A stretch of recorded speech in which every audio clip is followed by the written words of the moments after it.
Welcome to Caseback Watches. My name is Tim, and in this episode I will present you 3 topics. And the first topic is a big thank you. My goodness, I've never expected this. That so much audience on my little channel so fast. I'm very happy, and I feel myself very honored about your attention and that you spent so much time on my channel. Goodness, the TGV video received, what was it, 450 comments? Gosh, I was overwhelmed, basically overwhelmed, because I wanted to read everything, and I think I have read everything. I think I read every single line of your comments, and I couldn't respond to everybody, obviously, impossible, but I've learned so much, and I was in contact with several guys all over the planet, from Australia and the US and the UK and Saudi Arabia, and very interesting, fascinating, absolute fascinating for me. And by the way, Archie Luxury contacted me about the video about him, obviously, and very polite. I was a little bit frightened. Clive told me, well, I passed your contact to Archie, and he will call you. Oh, no, please, no, I'm not ready for this. And so, but he wrote me emails, and he was very polite and friendly, and when we had a little chat, and that's it. And yeah, so let me thank you again. I hope you will enjoy the channel in the future as well. The Analyze series will go on, but it will not be the main part of this channel, okay? I hope you understand this. It's amusing, and I totally agree. It's fun doing it, but I want to present more of my own content on this channel and in the next episode, okay? And so I would be very happy if you join me in my other non-analyzing videos as well. But as I said, the next one will come, and it will come, I've made some notes, next Friday, 24th of August, next episode of Analyzing Watch People will follow. By the way, I received the fixed Jubilee bracelet from Norway. No stretch at all anymore. I can't show you this right. I will make a review with more detail. This is no stretch. I'm very glad. I'm very happy with this bracelet. It's like new. Okay, and now let's go to today's topic, and that's the bubble. It's a phenomenon well known in the stock market. And now you may ask, why is he talking about a stock market phenomenon on his watch channel? And I will explain it to you. I think we are together with some stock people in the watch market right now. If you can see those prices, especially Rolex prices, if you're in the Rolex game, then you are together with investors, okay? And see this, investors, professional investors, they love watches. They love watches because they can't fall to nothing, okay? The price can't be, for a watch, can't be zero. And with stocks, it's absolutely not the case, especially if you're in options. An option can be worthless overnight. I mean, worthless to zero, okay? Zero. And with a watch, no, it's impossible. You can buy a watch for 10,000 and maybe then you lose 5,000, and this would be horrible. But at least you have your 5,000, okay? You have your 5,000, and they in fact prices. They want to invest, they want to make money, and then you can see the Rolex GMT, introduced in Baselworld 2018, retails, let's say 10,000 US. Now it's 18, 20,000 on the gray market, obviously. And this is my opinion. I know those scenarios from stock markets. And I think for us as watch people, it's very important to spot a bubble, because when you're in the bubble, if you're in such a hot market, overpriced market, then it's very dangerous for you. You can lose easily a lot of money. You can pay insane prices, and then if the bubble bursts, then the reselling value of your watch is a fraction of that. So in my opinion, very dangerous, and very important, able to spot a bubble. And the beauty here is you can use this knowledge for other markets, for real estate, vintage cars, vintage guitars. Interesting topic. I will talk a little bit about vintage cars in this, vintage guitars in this video. You can use this knowledge for basically any other market. So I think this, let's say I will do this in 10 minutes. I think it's a good investment to watch this 10 minutes. Okay, first bubble I was in was late 90s. Excuse me, it's still hot. The summer is insane, like some prices. I was in the first bubble I saw was late 90s. It was the so-called new market in Germany. New market was an index, and it was developed for new stocks, basically the new economy, they called it. And it followed, obviously, the NASDAQ, the US NASDAQ, and it knew only one direction up. And I was studying economics at our local university, and we all there were heavily invested in the new market, and we made beautiful money, and the first vintage cars and other beautiful cars showed up around the campus. I remember very good an old Jaguar, engine like a jet, and the thing needed 40 liters of gasoline in normal city traffic. Absolutely insane. But the money came in, and the lucky owner paid easily for the gasoline, and we all were very happy. We felt pretty damn rich at that time. And one professor, macroeconomics, let's name him Marx, he basically said, "You are crazy. This whole new market thing is absolutely crazy. The fundamentals aren't there. The expectations are way too high for that. You will see the bubble will burst badly and it will burn you."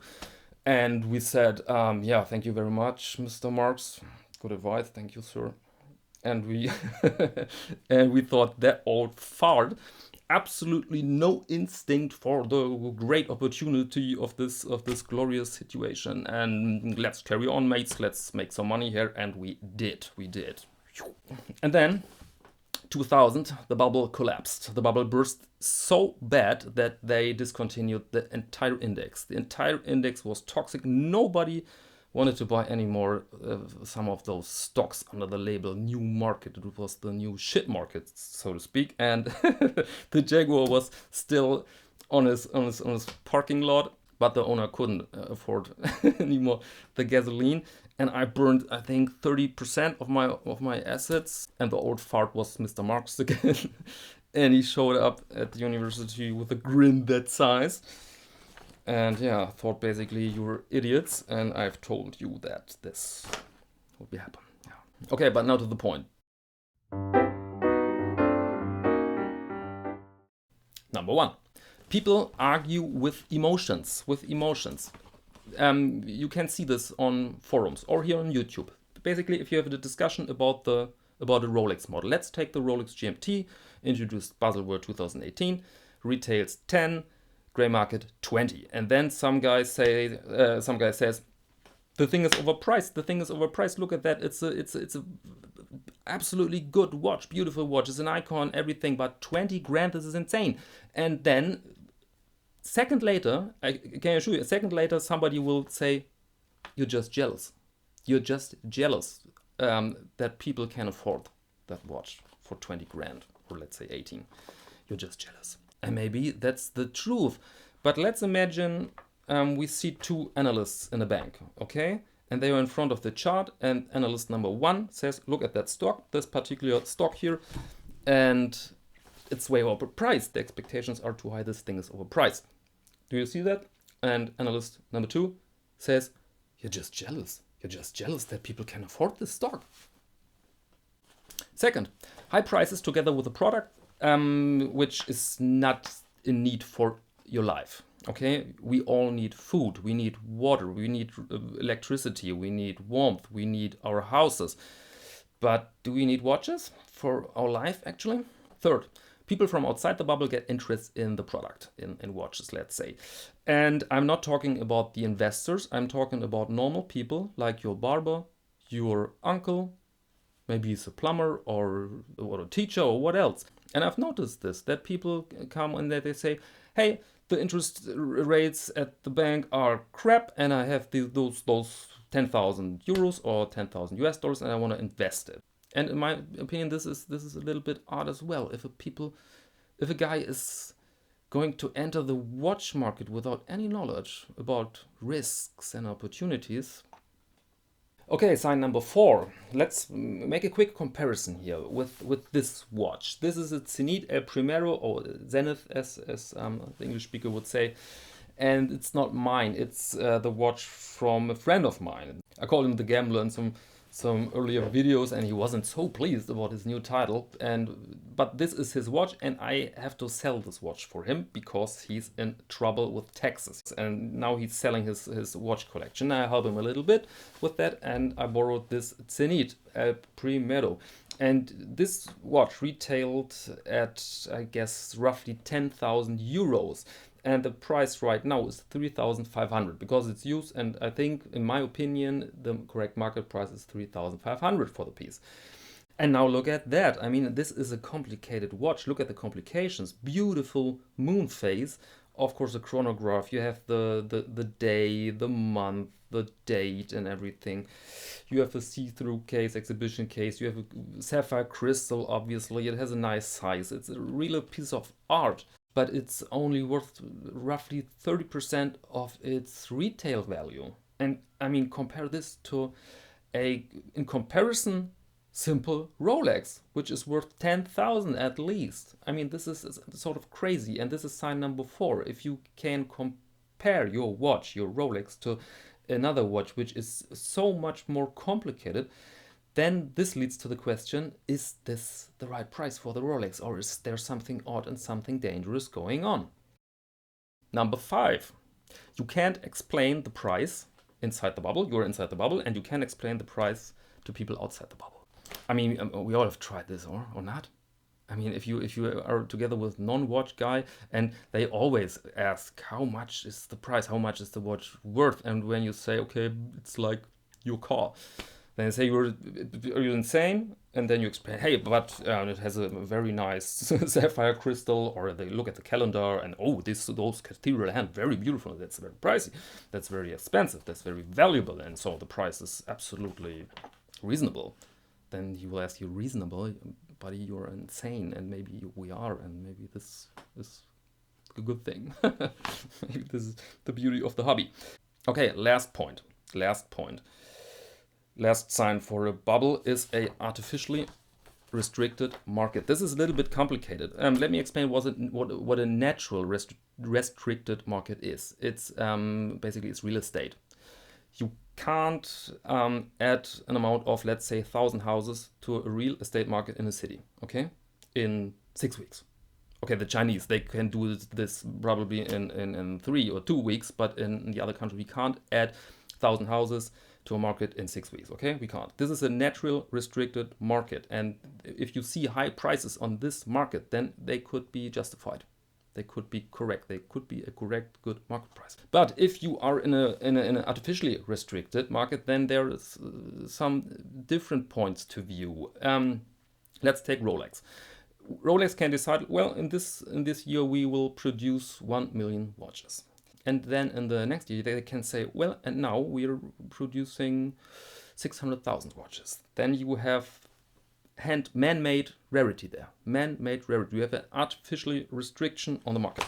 And then next year they can say, okay, let's double up. Let's produce 1,200,000 watches. I mean, it's not very likely that they do this in such a scale. But if you're part of the Rolex game, then you are in the hand of one manufacturer. And I think this is good to know, at least. This is good to know. This is good to consider. Okay, those were my 6 signs for a bubble. And if you see one of those signs, then basically, maybe this is just a high price. And if you see 2 of them, then okay, this is even a higher price. And if you say 3, then it's a little bit uncomfortable. 4, you are worried. And 5, you want to get out. And 6, you see a bubble. Not with 100% certainty, because nothing is 100% certain in our beautiful, complicated world, but I think then it's a dangerous situation and you should take some precautions. Okay, now we can talk about the frightening moment when the bubble bursts. What makes the bubble burst? 3 things. First is time. People need a little bit of time to think about their decision. And we know watch people know this, of course. If you buy a watch, then you can feel emotions for the time. You love your watch, okay? And after a while, after a year or so, you say, good watch, quality piece. I'm very convinced of the watch. I will keep it, but you're not so deep in love. You can reconsider your decision with a clear mind, with a clear head. And that's the same thing in the bubble. People realize at a certain point of time that they're in something odd. and they don't feel comfortable anymore. They want out. And this leads to number 2, what makes a bubble burst. It's a chain reaction. A chain reaction, okay? You have an influencer, maybe on YouTube, and he says about a certain watch, I want to sell it. I find it too hard now. I want to grab the money and I will invest it or spend it on another watch, okay? And then the audience thinks, what is he doing? Parts of his audience will follow him. And then they infect, so to speak, they infect their friends, their family, their colleagues. And then people sell this model. Many people sell this model, and you have a proper chain reaction. And a chain reaction is basically the most dangerous phenomenon you can see in markets. Third, events, or one single event who leads to transfer money in other investments. Let's take vintage guitars. Now the talk in town are watches, let's assume that, and next day it's vintage guitars. And all the non-watch people in the market, they could easily see, well, there's some hot shit there, vintage guitars. I'm invested in watches, but the opportunities with vintage guitars, they seem a lot better now. So I pull everything out of the watch market and I'll go in the vintage guitar market. And this is, by the way, I'm not making this up. If you Google vintage guitars in auction, then you see prices. My goodness, then you see really high prices. The vintage guitar market is very, very hot topic, and we have the same thing there. We have collectors, musicians, rich, wealthy musicians, but we have investors. We have investors with tie and suit and Apple Watch maybe on the wrist, and they are not part of any community. They want to make money with vintage guitars, and maybe yesterday they were in the watch market. However, let me say this, a bubble can persist over, let's say, months and years, I don't know, but I think it can easily last about months. And then your friends and your colleagues and all the other guys in your community, they are in the bubble. They're having fun, they're making money, and you are outside as the salty warner. Okay, the salty warning figure outside. It's not very charming. You are Professor Marx then, okay? And yeah, we are social animals, so to speak. We want to be with our bodies, right? And if our bodies are in the bubble and they have fun with those overpriced items, this is very hard then to stay out. But you have to decide this on your own, and I hope after this video you can, at least you can make your own decision based on some knowledge. Okay, this is all I can say about bubbles. I hope you find this content useful, enjoyable. I don't know. I have to admit this is a serious topic for us. It's not such enjoyable like analyzing Archie Luxury, but I think it's very useful for us, and it will prevent unpleasantries happening to us. I read your comments. If you have any questions, additions, please leave it in the comments. As I said, I will read everything. I will read every single line. I will not answer to everybody, as I explained. It's impossible. But if there's an urgent question and I feel I can help here very easily, I certainly will do it. Thank you very much for your attention, and maybe until next time.